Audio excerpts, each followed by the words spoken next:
अस्सलामु अलैकुम वरहमतुल्लाहि वबरकातुह। वालेकुम सलाम रहमतुल्लाहि व बरकातहू। हय्याकुमुल्लाह जमीअन मरहबन बिकुम अहलन व सहलन व मरहबा। अल्हम्दुलिल्लाहि रब्बिल आलमीन वस्सलातु वस्सलामु अला अशरफिल अंबियाइ वल मुरसलीन नबीना व हबीबिना व कुदवतिना मुहम्मदिन व अला आलिहि व अस्हाबिहि अजमाइन अम्मा बाद। गुज़श्ता हमारा जो लेक्चर था उसमें हमने शिया का उस फिरके के तारुफ का आगाज़ किया था, जिसमें हमने इनकी तारीफ और इसी तरह शईयत के मराहिल और इनके ज़हूर का आगाज़ कब हुआ या इनका ज़हूर कब हुआ, इस हवाले से हमने कुछ चीज़ें पढ़ी थी। आज हमारा जो लेक्चर है इसमें हम दो चीज़ें पढ़ेंगे। एक तो शिया का नाम, उनके नाम क्या हैं और क्या ये तमाम शिया पर इनका इतलाक होता है या नहीं, और दूसरा इनके फ़िरके। और फ़िरकों में जो सबसे पहला फ़िरका है सबइया, जो अब्दुल्ला इब्न सबा यहूदी की तरफ मंसूब है, उसमें से हम सिर्फ आज अब्दुल्ला बिन सबा यहूदी का तारुफ करेंगे कि ये कौन है। जैसे मैंने पहले जिक्र किया था कि ये बौलस शऊल जो यहूदी था, जिसने नसरानियत को बिगाड़ने में अहम किरदार अदा किया, और नसरानियत को जो ईसा अलैहिस्सलाम उनको तौहीद पर छोड़कर गए थे, अल्लाह ताला की वहदानियत पर, इन्होंने इस बौलस ने उन उसको बुत परस्त यानी बना दिया। उस कौम को बुत परस्ती की तरफ लगा दिया और ईसा अलैहिस्सलाम इब्राहीम अलैहिस्सलाम की लाई हुई शरीयत जो है उसको बदल दिया, बहुत सारी चीज़ों के अंदर तहरीफ की। तो मैंने उस दिन भी ये कहा था कि जो किरदार यहूदियत ने अदा किया नसरानियत को बिगाड़ने में और पौलुस ने, वही किरदार इस अब्दुल्ला इब्न सबा यहूदी का है। इस हवाले से कुछ मुगालतात हैं लोगों के, इंशाल्लाह वो भी हम पढ़ेंगे और जिक्र करेंगे। तो आगाज करते हैं हम ये शिया के जो नाम हैं उनसे। तो उलमा ने उमूमन किताबों में शिया के जो है वो तीन नाम जिक्र किए हैं, यानी तीन नाम इनके उमूमी यानी तमाम फिरकों पर जो उलमा ने जिक्र किए हैं। बाज़ उलमा ने, सब ने उनका इत्तेफाक नहीं किया। उनमें से पहला नाम है शिया। अब ये नाम जो है वो सब नामों से ज्यादा मशहूर है, जैसा कि आप जानते हैं, और मैंने उस दिन भी ये वजाहत की थी कि शिया का नाम जो ये इसम है, ये लफ्ज, ये तमाम इनके फिरकों को शामिल है। लिहाजा हम खाली ये कह दें कि शिया काफिर हैं या इस तरह की कोई उनके बारे में बात करें तो ये दुरुस्त नहीं है, क्योंकि शिया का लफ्ज आम है। शिया का लफ्ज आम है, और शिया के अंदर जो है वो कई फिरके आते हैं। उनमें से कुछ फिरके ऐसे हैं जो सहाबाई कराम को गाली नहीं देते, या गाली नहीं देते थे, या गाली नहीं देते थे, और सबो शतम भी नहीं करते थे। अलबत्ता आले बैत में से हजरत अली रजी अल्लाह तआला अन्हु को खिलाफत का ज्यादा मुस्तहिक समझते थे, या मतलब उनके अंदर उस कदर जो है वो रफज नहीं है, या उस कदर उनके अंदर गुलव नहीं है जिस कदर दीगर फिरकों के अंदर है। लिहाजा जब हम शिया की बात करते हैं ना, तो इसके अंदर हमें ये बात मलहूज रखनी चाहिए कि शिया के ये ऐसा नाम है जो तमाम फिरकों पर बोला जाता है। तो इस वजह से इसमें हमें देखना होगा कि ये शिया की कौन सी किस्म है। दूसरा नाम है राफिजा, और ये बिल इत्तेफाक उलमा के यहाँ शिया का जो लफ्ज है ना, ये तमाम इनके फिरकों पर बोला जाता है, सबके लिए मुश्तरक है। ये कॉमन आप समझ लें सबके यहाँ, यानी इस पर तमाम फिरकों का इतलाक हो सकता है। राफिजा, ये बाज़ उलमा ने तमाम शिया के जो फिरके हैं उन पर बोला है, लेकिन सही बात यह है कि इसका ज्यादातर इतलाक मखसूस शिया पर होता है, जिसकी वजाहत अनकरीब आएगी कि राफिजा कौन है, उनके आगे फिरके कौन कौन से हैं और इनको राफिजा क्यों कहते हैं। इंशाल्लाह ये सारी तफसील, इसकी डिटेल जो है वो आगे आएगी, इस वजह से यहाँ उसकी वजाहत हम नहीं करेंगे, आगे इसकी तफसील आएगी। जैदिया, अब ये साफ ज़ाहिर है कि आप जानते हैं कि ये जैदिया एक मखसूस फिरका है शिया के फिरकों में से, लेकिन बाज़ उलमा ने जो है वो इनको जैदिया, तमाम फिरकों पर जैदिया का नाम जो है उसका इतलाक किया है कि जैदिया जो है वो सारे जितने शियों के फिरके हैं वो सारे जैदिया भी हैं, राफिजा भी हैं और शिया भी हैं। लेकिन सही बात यह है कि जैदिया का जो लफ्ज़ है ये भी एक मखसूस फिरके के लिए वज़ा किया गया है, और इससे मुराद वो हैं जो जैद बिन अली बिन हुसैन बिन अली बिन अबी तालिब रहमहुल्लाह ताला की तरफ जो है वो निस्बत करते हैं।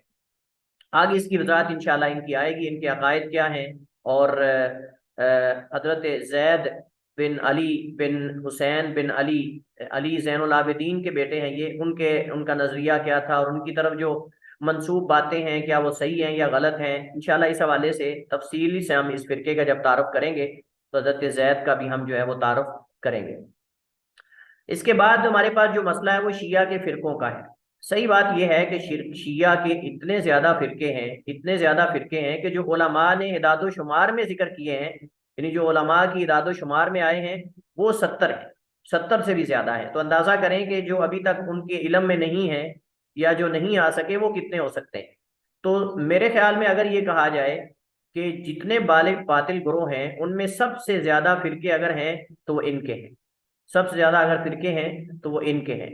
उसकी वजूहात क्या है इंशाल्लाह ये हम आगे जिक्र करते हैं। तो शिया बेशुमार फिरकों में मुनकसिम है, बाज़ उलमा ने इनकी तादाद 70 से भी ज्यादा जिक्र की है। इन फिरकों की तफसील जानने से कबल हम जो है वो ये जानना चाहेंगे कि शिया जो है वो आपस में मुनकसिम क्यों हुए और इनके मुनकसिम होने की, तकसीम होने की इतनी ज्यादा वजह क्या है। तो असबाब का जानना जरूरी है। सबसे पहली बात तो ये है कि आप जानते हैं कि जब भी कोई कौम, जब भी कोई ग्रोह वो मनहज एतदाल से, सीधी राह से हट जाता है, इनहिराफ करता है, तो यकीनन उनके अंदर तफरकाबाजी और इख्तिलाफ होगा। और ये मैंने पहले भी बात जिक्र की थी कि इब्न अबिल इज़्ज़ रहमहुल्लाह ताला ने ये शरह अक़ीदा तहाविया के अंदर ये बात जिक्र की है कि अहले बातिल के अलामात में से, अहले बातिल की अलामात में से एक सबसे बड़ी अलामत यह है कि वो आपस में सख्त इख्तिलाफ करते हैं घटिया बातों पर भी, और एक दूसरे की तकफीर सबसे ज्यादा करते हैं। यानी पहले दूसरों की तकफीर करने से वो पहले अपनी तकफीर करते हैं। तो यकीनन जब कोई मनहज एतदाल से, सीधी राह से हटता है और उनके इस्तेदलाल का तरीका बदल जाता है, और उनके इस्तेदलाल का हर एक का तरीका मुख्तलिफ होता है किताब सुन्नत से या अपनी जो किताबें उनकी होती हैं, यकीनन फिर उनके फिरके बढ़ेंगे, इख्तिलाफात बढ़ेंगे। तो बुनियादी जो रईसी सबब होता है ना, वो असल में हर गुमराह फिरके के अंदर वो यही है कि मनहज एतदाल से, सलफ के रास्ते से हट जाना, नबी करीम अलैहिस्सलाम और जिस पर आप अपने सहाबाए किराम को छोड़ कर गए हैं उस राह से इनहिराफ करना और जो है वो हट जाना, ये असल में बुनियादी वजह है। उसके बाद जो दूसरी वजह है वो शिय्यत और तशय्यो में हर फिरके के नुक्ता नज़र का मुख्तलिफ होना। यानी शिय्यत क्या है और तशय्यो क्या है, ये इनके यहाँ भी बात कन्फर्म नहीं है सबके यहाँ कि शिय्यत और तशय्यो क्या होता है। अब बाज तो जो है वो कहते हैं कि शिय्यत इस चीज़ का नाम है कि हज़रत अली रज़ी अल्लाह तआला अन्हु जो है वो वसी हैं, वो यानी नबी अलैहिस्सलाम के वसी हैं, जैसे हर नबी का वसी होता है। वसी यानी जिसे वसीयत की गई, खिलाफत उसके नाम। बाज कहते हैं कि नहीं, वो ज्यादा हकदार थे वसीयत उसके खिलाफत के। बाज जो है वो सहाबाई कराम में से शेखैन की खिलाफत को मानते हैं, बाकियों को नहीं मानते। बाज किसी की भी नहीं मानते लेकिन गाली नहीं देते, बाद उनमें से गाली, यानी बाज सहाबाई कराम पे तानो तशनी करना, लान तान करना, इसको शियत समझते हैं। बाज मातम करने को शियत समझते हैं, बाद नोहा खानी को शियत समझते हैं। बाज जो है वो यजीद को लान तान करना, यजीद को बुरा भला कहने को शियत समझते हैं। वो कहते हैं कि आले बैत से मोहब्बत का दावा करके उनकी बातों को मानो या ना मानो, उनसे रिवायात जो मरवी हैं उनको मानो या ना मानो, बस ये है कि जो यजीद है उस पे लान तान करो। सहाबाई कराम पे जब उनको कोई और मौका नहीं मिलता, कोई और दरवाजा नहीं मिलता सहाबाई कराम पे हमला करने का, तो वो दूसरे लफ्जों में ये दरवाजा ढूंढते हैं कि हम आले बैत की मोहब्बत का नारा लेकर हम सहाबाई कराम पे जो है वो हमला करें। जब कोई और उनके पास हीला, और आप देखें जिस शख्स ने भी सहाबाई कराम पे तबर्रा की है उसने इस रास्ते से की है, इस रास्ते से उसने की। जिसने भी इस्लाम को नुकसान पहुंचाने का इरादा किया है उसने इसी रास्ते से आकर अटैक किया, आले बैत की मोहब्बत का झंडा बुलंद करके। क्योंकि लोगों के जो जिगर गोशे हैं इस हवाले से बहुत नरम है, आले बैत के हवाले से। इस वजह से वो जो है उन्होंने सबसे पहले यही रास्ता जो है वो इख्तियार किया। तो इस हवाले से चूंकि तशय्यो क्या है और शिय्यत क्या होती है ये इनको भी पता नहीं, इस वजह से हर एक का वो कहते हैं ना कि अपना ही एक रास्ता है। तो बाद सहाबाई कराम पे सबो शतम करने को बस ये शिय्यत समझते हैं, बाद यजीद पे तानो तशनी करना, लान तान करना, इसको शिय्यत समझते हैं, और आले बैत से हमदर्दियां समझते हैं। और बाद किसी और चीज को सहाबाई कराम पे अब सीधा तो नहीं वो बात कर सकते, तो वही हवाले से आके इस रास्ते से घुसकर जो है वो बात करते हैं। लिहाजा कुछ इनमें से ऐसे होते हैं जो मुखालिफिन को बुरे अलकाबात देते हैं और उनकी तकफीर भी करते हैं, जबकि बाद दूसरे किसी हद तक उनके अंदर इतदाल होता है और वो मुखालिफिन से नफरत तो कर रहे होते हैं एक हद तक, लेकिन उनकी तकफीर नहीं कर रहे होते। तो इस एतबार से ये इनके फिरके भी आगे साफ जरे के बनेंगे। इसी तरह अमीरुल मोमिनीन हजरत अली बिन अबी तालिब रज़ी अल्लाह तआला अन्हु की औलाद में से आइम्मा कौन है, किनको इमाम माना जाए किनको ना माना जाए, इसके अंदर भी इनके दरमियान इख्तिलाफ है कि आइम्मा मासूम है या गैर मासूम है, कितने हैं, कौन है। अब ये आइम्मा के तयन के अंदर भी इख्तिलाफ है। फिर आगे तसलसल के अंदर भी इख्तिलाफ है कि क्या बीच में तसलसल रहा है या तसलसल कट गया था। मुस्तकिल आइम्मा हर एक के बाद दूसरा उसका नायब बनता आ रहा है या बीच में कोई फासला भी रहा है, और अब कौन इमाम है। अब इस हवाले से इनके अंदर इख्तिलाफ है, तो उसी इख्तिलाफ की बुनियाद पर इनके फिरके हैं। और इसी तरह हमने, जैसे मैंने इशारा किया पहले, शईयत और तशय्यो हर तमा रखने वाले और मुखालिफ से इंतकाम लेने वाले का मदखल और घाट, और घात है यानी घात की जगह है। किसी में ओहदा और मनसिब का हिर्स पैदा हुआ तो उसने शईयत का दावा किया।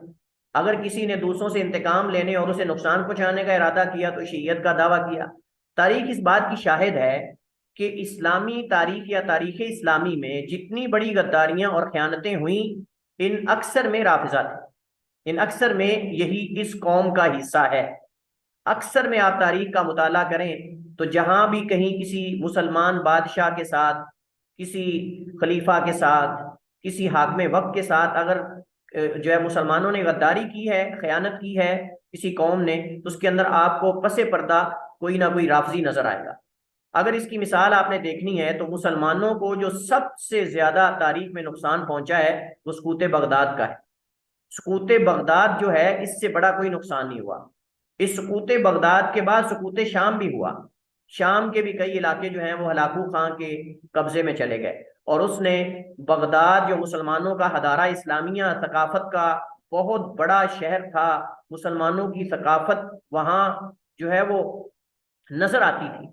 वहाँ मकतबे, लाइब्रेरियां और जो है वो कई हजार किताबें वहाँ मौजूद थी। पूरी दुनिया से खलीफा ने नुस्खे जो है वो मंगवा कर वहाँ रखे हुए थे, खरीद कर महंगी महंगी किताबें और बारी बारी कीमतें उनकी अदा करके उस बगदाद की लाइब्रेरियों के अंदर, सरकारी मकतबे के अंदर मौजूद थी, जिसको हलाकू खान ने दरियाए दजला की नजर कर दिया, या जो है वो उनको फुरात और दजला के अंदर फेंक दिया, या जला दिया, या उनको उठाकर अपने साथ ले गए। आज वो किताबें या तो सिरे से उनका जिक्र ही गायब है, उनकी शक्ल ही गायब है, या आपको कहीं यूरोप के अंदर नजर आती हैं, यूरोप की लाइब्रेरीज के अंदर जो है वो वहां पड़ी नजर आती हैं। तो ये जो खयानत हुई थी सकूत बगदाद के अंदर, अगर आप इसको तारीख को पढ़ें तो तमाम मुअर्रिखीन इस बात पर करीब है कि मुत्तफिक हों कि इसमें गद्दारी करने वाला शख्स इब्ने अलकमी था, और इब्ने अलकमी राफजी था। इब्ने अलकमी राफदी इंसान था जिसकी हलाकू खान के साथ भी यारियां थी, हलाकू खान के साथ भी ताल्लुकात थे, और खलीफा को धोखा दे रहा था। खलीफा को आकर कहता था लाकू खान के साथ कई लाख फौज है, हम तो उसके मुकाबले में कुछ नहीं कर सकते। और लाकू खान को जाके कहता था कि खलीफा जो है वो करीब है कि वो जो है वो सुपुर्द कर दे बगदाद को, और मैं उसके साथ ये कर रहा हूँ वो कर रहा हूँ, लिहाजा मुझे बस छोड़ देना और खलीफा को पकड़ लेना, जो भी हो जाए। खलीफा को कहता था मैं उससे, लाकू खान जो है उससे मेरी दोस्ती है, और अब उसके पास बहुत बड़ा लश्कर है, और अगर हम सुलह से उसको बगदाद में दाखिल होने देते हैं तो वो अमन से निकल जाएगा, अमन से दाखिल होगा, हमें बस एक दफा उसने दाखिल होना है और निकल जाना है। यही कहता था। कहता मैं उससे, मेरा बहुत गहरा दोस्त है और मैं उसको गिफ्ट वगैरह भी देकर आया हूँ, और मैं उसको पर्सनली तौर पे जानता हूँ, बहुत अच्छा इंसान है वो, तो वो मुआहदे की बड़ी पासदारी करता है, वो जो वादा कर लेता है उसको पूरा करता है। हुआ क्या कि फिर खलीफा जो है, खलीफा भी तो आप जानते हैं कि जिस दौर के अंदर ये हमला हुआ है उस वक्त अय्याशी और ये सारी चीजें उनके अंदर आम हो चुकी थी। शराब कबाब की महफिलें होती थी, शाम के बादशाह बादशाहतों में बटे हुए थे, एक बादशाह उधर है, दूसरी उधर है, तीसरी इधर है। और वो लाकू इस वजह से कहा करता था कि अल्लाह ताला ने जो है वो मुझे तुम्हारे ऊपर अजाब बनाकर मुसल्लत किया है। तो बहरहाल खलीफा के साथ गद्दारी हुई, और उसने जो है वो खलीफा को और बताता था, लाकू खां को जाके और कुछ बताता था। कहता जी बस लाकू खां दाखिल होगा और निकल जाएगा बस। लेकिन लाकू खां ने दाखिल होने से पहले अपनी फौज को क्या कहा, उसने कहा कि तुमने पत्थर पे पत्थर नहीं छोड़ना, और किसी किसी धड़ पे तुमने गर्दन नहीं छोड़नी। गर्दनें भी धड़ से अलग कर दो तन से, और जो पत्थर है पत्थर से जुदा कर दो, कोई इमारत नजर नहीं आनी चाहिए। तो वो आप तारीख पढ़ते हैं कि मुसलमानों के साथ उस वक्त क्या हुआ, बगदाद के अंदर जो है वो किस कदर खून रेजी हुई, तारीख इस बात की शाहिद है। और इस खून रेजी के अंदर अगर किसी का हाथ है तो वो इब्ने अलकमी खबीस जो राफजी है उसका हाथ है। शिया के चंद मशहूर आम फिरके, ये वैसे तो यानी अगर हम फिरके आगे बनाए तो बहुत ज्यादा है, लेकिन बुनियादी जिनकी तरफ सारे फिरके लौटते हैं वो कितने हैं? 4। आगे इनमें से हर एक के फिरके होंगे, कैसानिया, सबइया, जैदिया, राफिदा। लेकिन अब राफिजा देखें, राफिजा बजाते खुद राफिजा के अंदर बेशुमार फिरके हैं। इनके अंदर जो है वो इस्माइलिया है, इनके अंदर इमामिया है, इनके अंदर जो है वो करामता है, इनके अंदर पता नहीं, ये सारे इन्हीं के हिस्से हैं। तो इस वजह से हम इनको बुनियादी जो है वो इनकी जो यानी असल 4 फिरके हैं वो पढ़ेंगे। आगे इनके ज़िमन के अंदर फिर इनकी जो शाखें हैं और इनके आगे जो फिरके हैं उनको जिक्र करेंगे।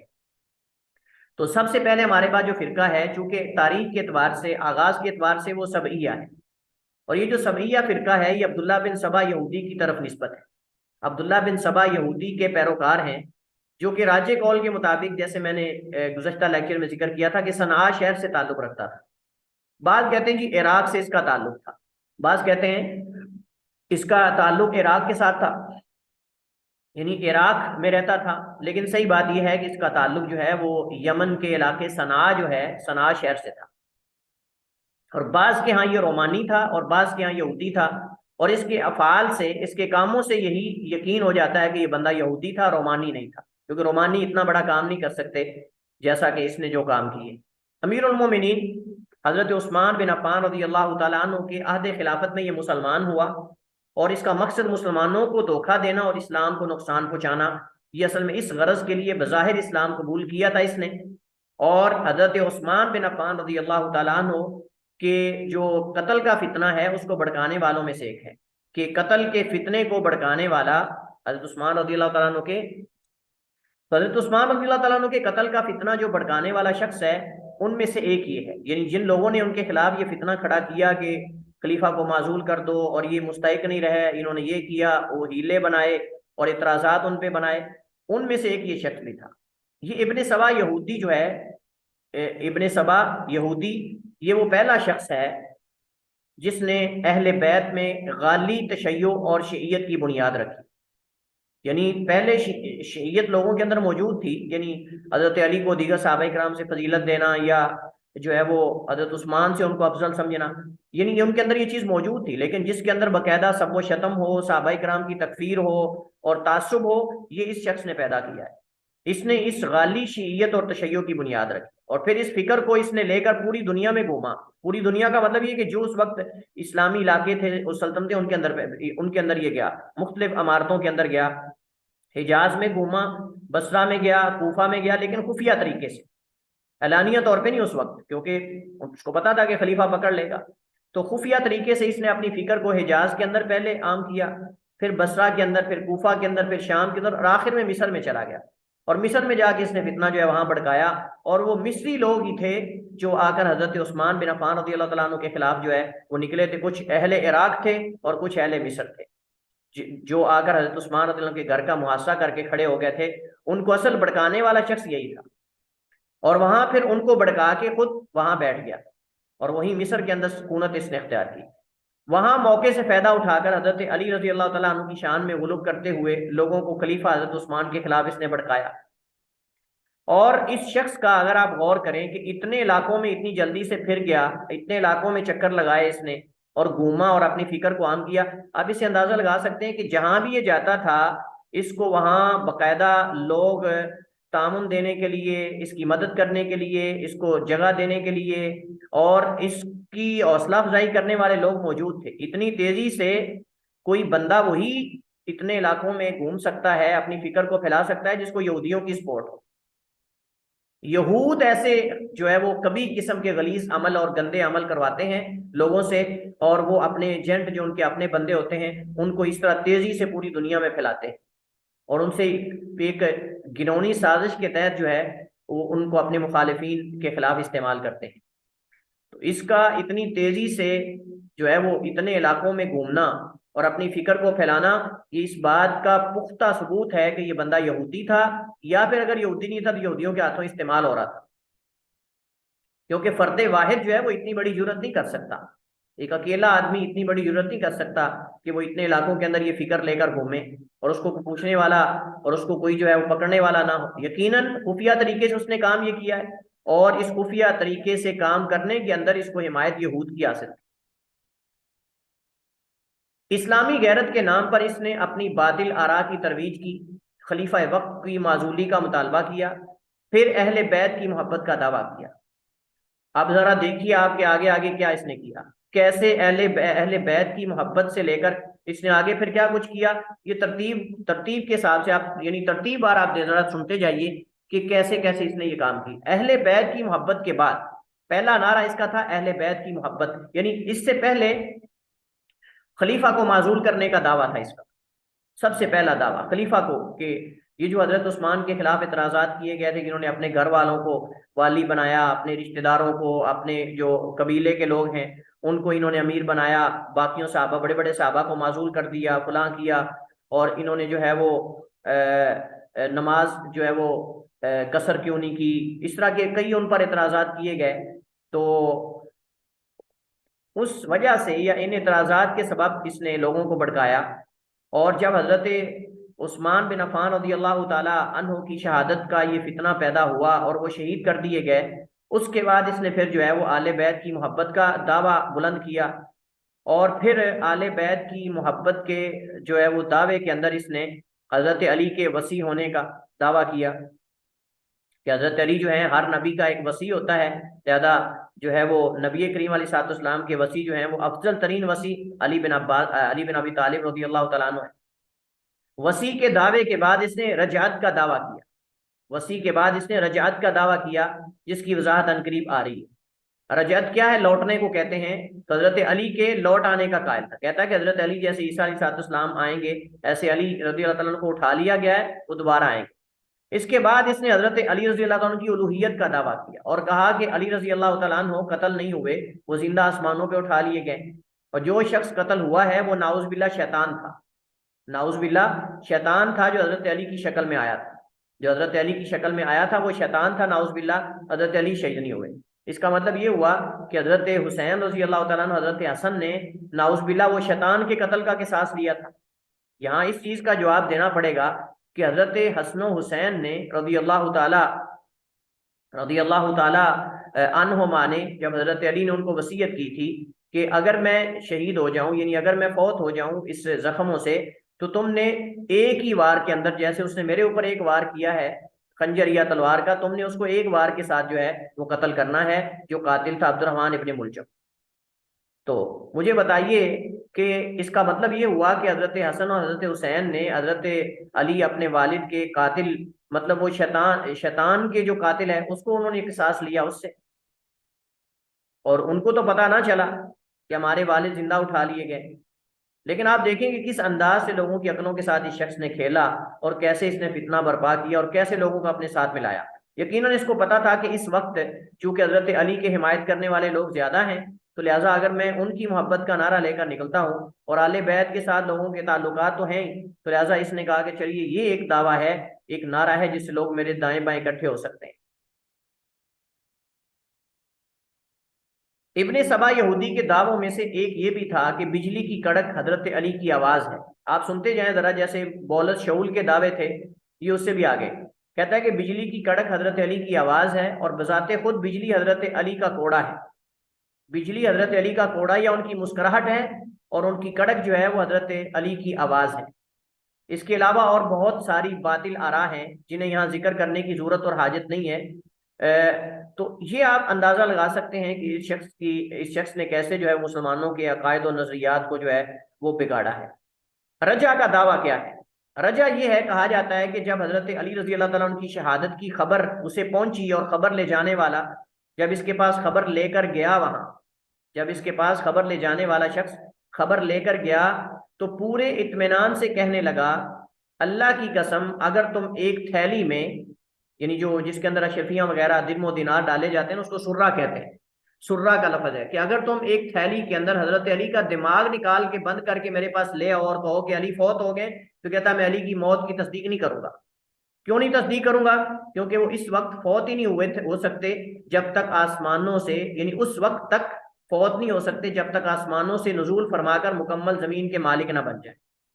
कहते अभी तो वो हिजाज और कूफा बसरा और इन इलाकों के और चंद इलाकों के वो अभी मतलब के बादशाह या खलीफा थे।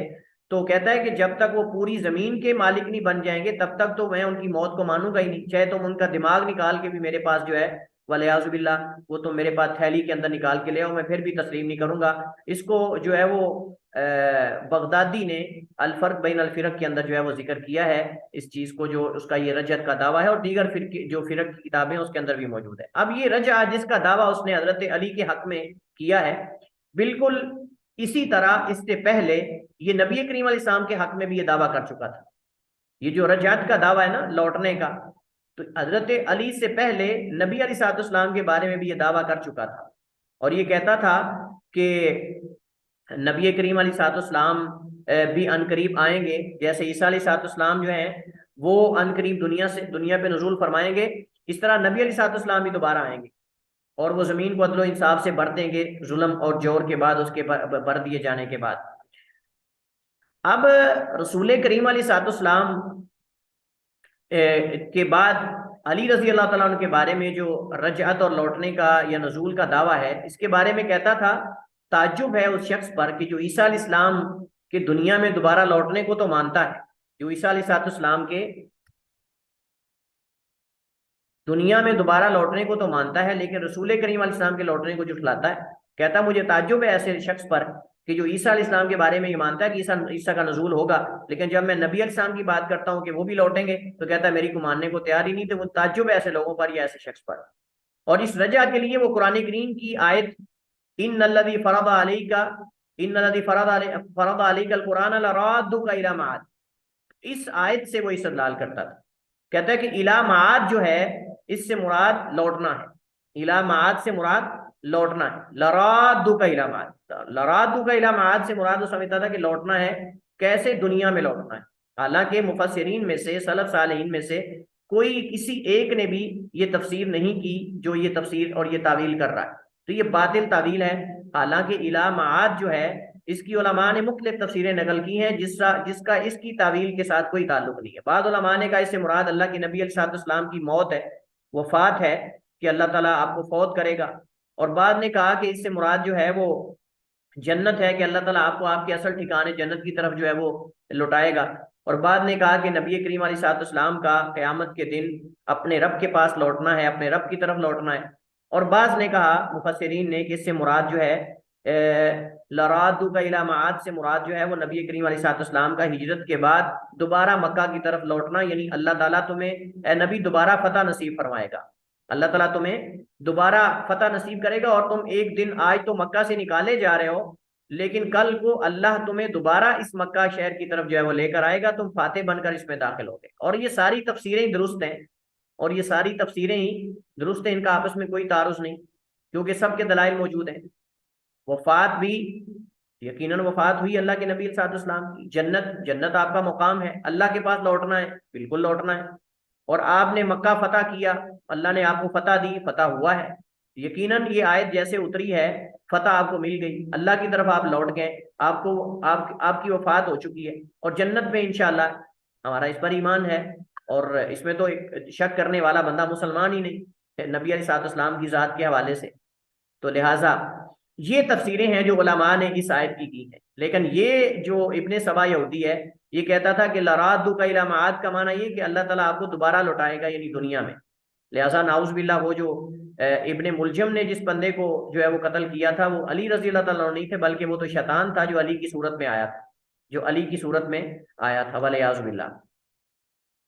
तंबी फी ज़मानी ही तमाम अहले बैत ने इस इब्ने सबा यहूदी से बरात का ऐलान किया। इसके ज़माने में जो अहले बैत के लोग मौजूद थे उन सब ने इससे बरात का ऐलान किया है, बमा हज़रत अली रज़ियल्लाहु तआला अन्हु। जब हज़रत अली ने इससे बरात का ऐलान किया है तो दूसरे क्यों ना करें। इब्ने सबा यहूदी के मुतालिक हज़रत अली का मौक़िफ़ क्या है, इस बारे में अगर आप फिर जो फ़िरक से मुतालिक किताबें हैं अगर आप उसका मुताला करें तो मुख्तलिफ आरा मिलती हैं। बाद उलमा का कहना है कि जब उसने हज़रत अली रज़ी अल्लाह तआला की उलूहियत का दावा किया तो उन्होंने दीगर 70 जनादिका के साथ इसे भी जला दिया था।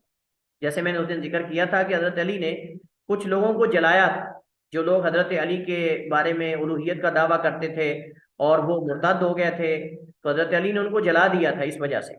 तो उनके साथ जो 70 लोग थे, उनके साथ ये यानी अब्दुल्ला इब्न सबा यहूदी भी था। और ये बात जो है ये शेख अल्लामा एहसान इलाही ज़हीर रहमतुल्लाह ताला ने अपनी किताब अशिया व तशय्यो, शिया पर उनकी कई किताबें हैं, अशिया व तशय्यो, अशिया वल कुरान, अशिया व सुन्ना, 3 तकरीबन किताबें तो उनकी सिर्फ शिया के नाम से हैं, बाकी और भी किताबें हैं उनकी फिरकों पर। तो असर हाजिर में जिन उलमा ने फिरकों पे लिखा है उसमें सबसे ज्यादा शायद शेख एहसान इलाही ज़हीर रहमतुल्लाह ताला है, जिन्होंने तमाम फिरकों पर लिखा है, बल्कि अक्सर फिरकों पर लिखा है। कादियानियत पे लिखा है, बहाइया पर लिखा है, इस्माइलिया पर लिखा है, शिया व तशय्यो, शिया पर 3 किताबें लिखी हैं, बरेलविया पर लिखा है। इसके अलावा मुतअद्दिद किताबें जो हैं वो इनकी मौजूद हैं, और उनमें से अरबी में भी हैं, उर्दू में भी हैं, इंग्लिश में भी हैं, कई और जुबानों में भी इनकी किताबें जो है वो मौजूद हैं। तो उन्होंने मुख्तलिफ किताबों से हवाले नकल करके ये जो कौल है, ये रिवायत नकल की है, या ये कौल जिक्र किया है कि जिन लोगों को हजरत अली ने जलाया था जिंदा आग के अंदर, उनमें से एक अब्दुल्ला इब्ने सबा भी था।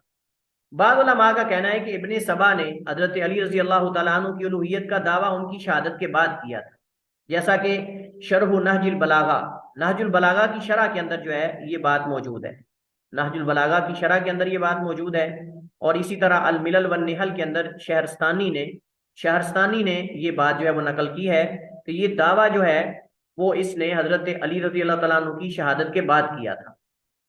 बाद रिवायात में है कि हजरत अली रजी अल्लाह तआला अन्हु को इसके दावे का इल्म तो हो गया था, लेकिन उन्होंने फितने के डर से इसे जलावतन कर दिया था, उन्होंने फितने के डर से इसे जलावतन कर दिया था। और इसमें हजरत अब्दुल्ला इब्ने अब्बास रजी अल्लाह तआला अन्हुमा का मशवरा भी शामिल था, हजरत अब्दुल्ला इब्ने अब्बास रजी अल्लाह तआला अन्हुमा का मशवरा भी शामिल था। लेकिन सही बात यह है कि कैसे हो सकता है हजरत अली रजी अल्लाह तआला अन्हु जो कि बहादुरी में अपनी मिसाल आप थे, और इसी तरह जो है वो हिकमत में, और इसी तरह जो है वो दूर अंदेशी में अपनी मिसाल आप थे, तो ये कैसे हो सकता है कि हजरत अली रजी अल्लाह तआला अन्हो जो है वो इस शख्स को जो कि उनके बारे में उलूहियत का दावा कर चुका हो और इतने गलत आरा और अफकार को फैला चुका हो, उसको वो छोड़ दें और उसको जला वतन कर दें कि ठीक है जाओ वहां अपनी आरा को फैलाओ। ठीक है, अगर किसी हद तक गुलब हो तो जैसे हमने पहले जिक्र किया कि हजरत अली के बारे में उसने जो है वो शुरू में उसने अफजलियत का दावा किया कि ये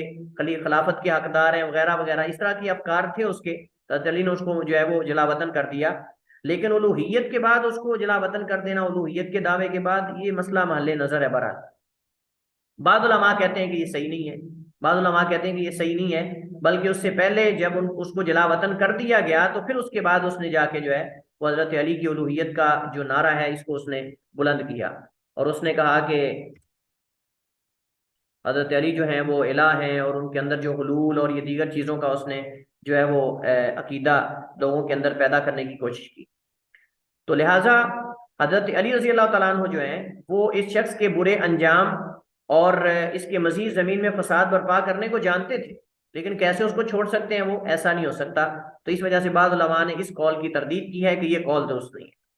अगर इसे छोड़ना साबित हो जाए तो इसकी वजह फी ज़मानी ही इल्जामात पर गवाहों का ना होना हो सकता है कि इसका दावा ये जो उलूहियत का है या इस तरह का अभी वाजे नहीं हुआ होगा, यानी खुफिया तरीके से ये इन चीज़ों का प्रचार कर रहा होगा, गलत अफकार को फैला रहा होगा, लेकिन बेआईनी ही हकीकत में ये अफकार हजरत अली को मालूम हो जाए और वो छोड़ दें, ये नहीं हो सकता। मुझे ये बताएं कि क्या सहाबा में से कोई सहाबी जब उसके सामने कोई शख्स कहे कि आप अल्लाह हो, इलाह हो, आप जो है वो मुश्किल कुशा हो, आप हाजत रवा हो, और आप ही अल्लाह ताला की नाउज़ बिल्लाह एक दूसरी सूरत हो, शबी हो, तो मुझे बताएं कोई ऐसा सहाबी है कि जो इस बात को सुनकर भी किसी बंदे को जलावतन कर दे कि जाओ तुम आज़ाद हो, जाओ दूसरे इलाके में चले जाओ, सिर्फ इस बात पे? ऐसा नहीं हो सकता। और फिर हजरत अली रज़ी अल्लाह तआला अन्हु के बारे में ये कहा जाए तो बहरहाल ये कौल इस एतबार से महल नजर है। तो हम ये कह सकते हैं कि हजरत अली रज़ी अल्लाह तआला अन्हु को या तो फिर उसके इन अफकारात जो हैं उनके बारे में कोई पुख्ता दलील नहीं मिली होगी, कोई वाज़े तौर पे लोगों ने बातें की या बताया तो उन्होंने कोई गवाह ना मिलने की सूरत में उन्होंने छोड़ दिया हो, उसको जलावतन कर दिया हो, चलो इसके जलावतन कर दें, यहाँ ना फैलाए अपनी फिक्र को। या फिर ये हो सकता है कि हजरत अली रजी अल्लाह तआला अन्हु की उलूहियत का दावा उनकी शहादत के बाद किया हो या जलावतनी के बाद, जलावतनी के बाद यानी उसने ये दावा किया उलूहियत का, ये भी हो सकता है। और या ये हो सकता है कि सही बात ये है कि यहाँ ये बात जिक्र नहीं की गई, सही बात ये है कि हजरत अली रजी अल्लाह तआला अन्हु ने जब इसको जलावतन कर दिया उस वक्त इसने अपने अफकार फैलाने शुरू किए, और वो लोग जो उसकी फिक्र में उससे मुतासिर होकर हजरत अली की उलूहियत का दावा कर चुके थे, हजरत अली ने उनको जला दिया और इसको पकड़ना चाहा लेकिन ये भाग गया। ये ज्यादा इन अकवाल को अगर हम मतलब एक दरमियानी सूरत निकालना चाहें तो वो ये सूरत है कि जलावतन जब इसको कर दिया गया गुलब करने की वजह से हजरत अली की शान में, तो उस जलावतन होने के बाद इसने फिक्र फैलाई और उस फिक्र से मुतासिर लोग जो हैं वो कूफा में भी थे। तो ये ज्यादा मुनासिब कौल मालूम होता है कि हजरत अली अमीरुल मोमिनीन रज़ी अल्लाह ताला अन्हु ने जब इसके जो है वो उनकी शान में गुलब करने की वजह से इसको जलावतन कर दिया मदाइन की तरफ, तो वहां पहुंच कर इसने अपनी फिर जो दावत है इसको आम किया, और उस दावत से मुतासिर लोग जो कूफा में थे, यानी वहां जो इसके नुमाइंदे या जो भी थे, उनको हजरत अली ने पकड़ लिया और उनको जला दिया। और जो लोग जो है वो वहां इसके साथ थे मदाइन में, उनको पकड़ने के लिए भेजा लेकिन ये उनके हाथ ना आ सका या भाग गया, या मतलब कि इसको पकड़ा ना जा सका।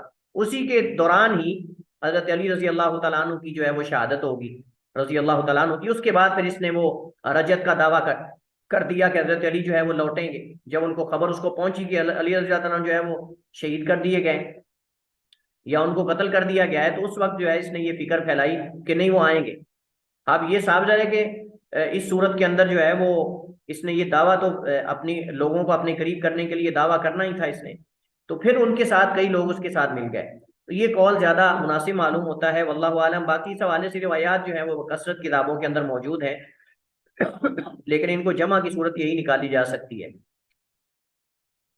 इसके बाद हमारे पास जो अगला मौजू है, इसी मौजू का हिस्सा है, वो ये है कि इब्ने सबा यहूदी जो है इसके मुतालिक बाज मुगालतात पाए जाते हैं। लोगों के यहाँ बाज मुगालते हैं, गलत फहमियां हैं जिनका दूर होना जरूरी है। एक तो यह है कि बाद शिया उलमा और मुस्तशरिकीन वो कहते हैं कि इब्ने सबा की शख्सियत जो है सिरे से कोई नहीं, ये वहम एक वहम है और खुराफत है खुराफात में से। कहते हैं ये मुसलमानों ने, अहले सुन्नत ने ऐसे ही एक नाम बस बनाया हुआ है शिया को जो है वो गलत कहने के लिए, या मतलब कि शिया को बदनाम करने के लिए लोगों ने जो है इब्ने सबा की शख्सियत की इजाद की हुई है। हकीकत में इब्ने सबा नामी कोई शख्सियत नहीं थी, और मुस्तशरिकीन भी बाकायदा जो है वो उनका साथ देते हैं। तो इस वजह से बाद शिया उलमा और मुस्तशरिकीन इब्ने सबा की शख्सियत का सिरे से इनकार करते हैं। वो कहते हैं कि इस नाम से कोई बंदा गुजरा ही नहीं। हम कहते हैं कि अगर हम इनकी बातों के पीछे लग गए, इस बात को मान लें कि इब्ने सबा जो है वो वाकई इस नाम का कोई बंदा नहीं था, तो जो तारीख बड़ी पड़ी है, जो तारीख और सीरत की किताबें तवातुर के साथ उनके अंदर ये खबर मौजूद है, उलमा की कलाम में, उलमाए अकीदा हो, उलमाए हदीस हो, उलमाए तारीख हो, मुअर्रिखीन हो, मुहद्दिसीन हो, शुर्रा हो और उलमाए अकीदा हो, तमाम उलमा इसका जिक्र करते हैं। तो क्या ये सारे गलत थे और ये एक खुराफत और एक वहम को लेकर फिर रहे हैं सारे? और ये जो मुस्तशरिकीन और ये जो बाद शिया उलमा है ये हक पर हैं, और हमारे जो उलमा मोतबर और जो तवातुर के साथ ये खबर नकल करते आ रहे हैं और हर तारीख की किताब इसका जिक्र करती है, वो सारे जो है वो नाउजुबिल्लाह वहम का शिकार हुए और इनको वहम नहीं हो सकता। अब अगर हम इनकी बातों को मानने लग जाएंगे तो फिर मुस्तशरिकीन में से बाद ने तो ये भी दावा किया है कि बुखारी नाम की शख्सियत कोई नहीं गुजरी तारीख में। इमाम बुखारी रहमतुल्लाह ताला मोहम्मद बिन इस्माइल इब्न अब्दुल्लाह इब्न इब्राहिम इब्न बरदिस्बा अल बुखारी रहमतुल्लाह ताला, ये जो अबू अब्दुल्लाह मोहम्मद बिन इस्माइल बिन इब्राहिम अल बुखारी हैं, यानी जिनका ये नसब नामा हम पढ़ते हैं, वो कहते हैं कि इस नाम से कोई शख्सियत गुजरी नहीं। कहते हैं ये एक ख्याली शख्सियत है, एक वहम है मुसलमानों को हो रहा है, इस नाम से कोई शख्सियत नहीं। ये किताब इन्होंने खुद बना ली है और ऐसे एक शख्स की तरह मंसूब कर दी, इस नाम से कोई शख्स है ही नहीं। तो क्या हम ये भी मान लेंगे? और कई मुस्तशरिकीन तो नाउजुबिल्लाह यहां तक कहते हैं कि मोहम्मद करीम सल्लल्लाहु अलैहि वसल्लम का नसब नामा कुरैश वाला नहीं था, और इनका कोई नसब नामा ये नहीं था, ना इनका नाम मोहम्मद था। मैंने ये खुद अपनी आंखों से ये किताब पढ़ी है और मुकम्मल मैंने किताब पढ़ी। ये मुस्तशरिक की किताब, मैं जब एमफिल का थीसिस लिख रहा था वहां मदीना में, तो मैंने उसके अंदर कुछ चीजें नकल करनी थी, तो मैंने उस किताब को देखा। उस किताब के अंदर चूंकि मेरा मौजू नबी अलैहिस्सलाम के नाम थे, तो उस नामों के हवाले से मैंने ये भी लिखा था कि कुछ जो है वो हजरत रसूलुल्लाह सल्लल्लाहु अलैहि वसल्लम का नाम कुसअम बताते हैं, कहते हैं इनका नाम कुसअम था, इनका नाम मोहम्मद नहीं था। कुसअम का माना कहते हैं कि एक माना होता है गाली, एक तरह की गाली, और इसका माना बुरा है, तो इस वजह से उन्होंने अपने बुरे नाम को बदलकर मोहम्मद नाउज़ुबिल्लाह रख दिया। तो क्या हम फिर ये भी मान लेंगे उनकी बात कि मोहम्मद नामी शख्सियत कोई नहीं गुजरी और ये नबी करीम अलैहि सलाम ने बाद में जाके अपना नाम मोहम्मद रखा है, जब लोगों के अंदर नाउज़ुबिल्लाह शोहरत जो है वो चाहिए? ये मुस्तशरिक की किताब के अंदर, खबीस की किताब के अंदर मौजूद है, और मुस्तशरिक है जिसने ये किताब लिखी और उसके अंदर उसने ये जिक्र किया। तो क्या हम उनकी ये सारी बातें फिर मान लेंगे हम? लेकिन अफसोस है कि कई ऐसे दानश्वर हैं जो उनकी बातों को लेकर सोशल मीडिया पे आके लोगों के ज़हन खराब करते हैं। तो अब इतना बड़ा फितना इब्ने सबा यहूदी का, उसका इनकार कर दिया इन्होंने। कहते हैं कि ये इब्ने सबा नाम से कोई शख्सियत है ही नहीं, ये तो खुराफत है और वहम है, कोई हकीकत नहीं, ख्याली शख्सियत है। कहते हैं ये ख्याली पुलाव पका रहे हैं। ये दावा बजाते खुद वहम है, क्योंकि इब्ने सबा के जिक्र से इस्लामी कुतुब भरी पड़ी और इसका जिक्र इस कदर तवातुर से मौजूद है कि इस हकीकत का इनकार मुमकिन नहीं है। बाद लोगों ने कहा अब्दुल्ला इब्ने सबा और अब्दुल्ला बिन वहब रासबी जो है वो एक ही शख्स के दो नाम है।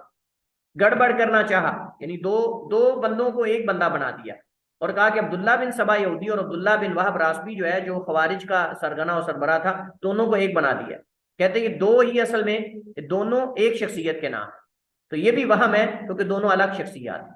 और बाद लोगों ने क्या कहा, बाद लोगों ने ये कहा कि इब्ने सबा और इब्ने सौदा, इब्ने सबा और इब्ने सौदा दो मुख्तलिफ शख्सियत, जबकि हकीकत में दोनों एक ही शख्स के नाम है।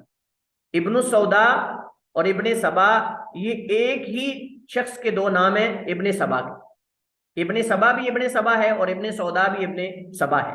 लेकिन बाद लोग इसको मुख्तलिफ बनाने की कोशिश करते हैं कि जब वो देखते हैं कि ज्यादा जो है वो कभी अमल इब्ने सौदा के जिक्र किए जा रहे हैं तो इब्ने सबा को पाकबाज करने के लिए कहते हैं इब्ने सबा और है, और जब इब्ने सबा के बारे कुछ आता है तो इब्ने सौदा को अलग कर लेते हैं। तो ये असल में आप समझ लें कि लोगों की अकलों के साथ खेलना है और एक हकीकत जो है उसको छुपाने की कोशिश करना है, जबकि ये हकीकत छुप नहीं सकती, क्योंकि जिस कदर एक शख्स ने इस कदर जो है वो इस्लाम को नुकसान दिया हो, तो उसके बावजूद नुकसान के कोई बंदा कहे कि नहीं ये शख्सियत है ही नहीं और ये वहमी और ख्याली शख्सियत है, तो मेरे ख्याल में ये दुरुस्त नहीं है। इसके साथ ही हमारा आज का मौजू ये खत्म हुआ। मजीद इंशाल्लाह इस हवाले से चीज़ें हमारे पास कुछ हैं, इंशाल्लाह इसको अगले लेक्चर में हम जिक्र करेंगे। वल्लाहु ताला आलम व अहकम व सल्लल्लाहु अलैहि वसल्लम अला नबीना मुहम्मद व अला आलिहि व सहबिहि वसल्लम।